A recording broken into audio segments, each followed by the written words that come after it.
when we think of nouns in Hindi, it's very interesting. You have all the nouns; they have genders. So it's suggested that when they are encountered, you need to memorize the gender of the nouns too, because otherwise it's very difficult. So yes, nouns there are two types of nouns: masculine and feminine. So we'll be discussing masculine first. So there are two types of masculine nouns too: marked masculine nouns and unmarked masculine nouns. The one that are marked, they end in a, like kamra, kapda, juta, ladka. Kamra is room, kapda is cloth, juta is shoes or shoe, ladka is a boy. So when you make a plural of marked masculine nouns, they change. दो कमरे, दो कपड़े, दो जूते, दो लड़के, right? But when you think of unmarked masculine nouns, there is no like a ending or anything. See, kalam, kagaz, desh, ghar. Kalam is pen, kagaz is paper, desh is country, ghar is home.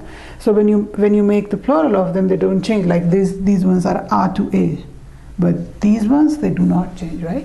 So kalam is like do kalam, two pens. Kagaz, do kagaz, two papers. Desh, two countries, do desh. Ghar, two houses or homes, houses. So do ghar, like two homes or houses, right? So this is all about marked masculine and unmarked masculine. Now there are some ending nouns and that don't change, but most of them, they are relations like father, uncle,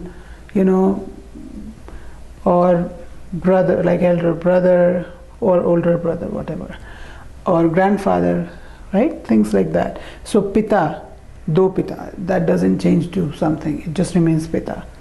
So do pita, do chacha, do dada, do baba. I mean, do pita doesn't make much sense in Hindi, but just in case if you need to translate, it will remain if you need to make the plural, that will remain the same. Now there are very few nouns that end in a sound, and when you make a plural of a ending nouns, they change to a. So a changes to a, like a changes to a here as well, but the Chandrabindu, the nasal sound, it takes it with it when it is plural, right? So this remains the same while a changes to a. So a changes to a, but this remains the same, all right? So kuan, which is a well, not like I'm well, but the well where you can get water out of it, right? That's called kuan in Hindi. So kuan, the plural of kuan will be kume. So see, a becomes a, but the nasal sound with the Chandrabindu, that remains the same, right? So there are very few examples of this where a with the nasal sound becomes a with the nasal sound in Hindi. But of course there are words, so you need to know that too.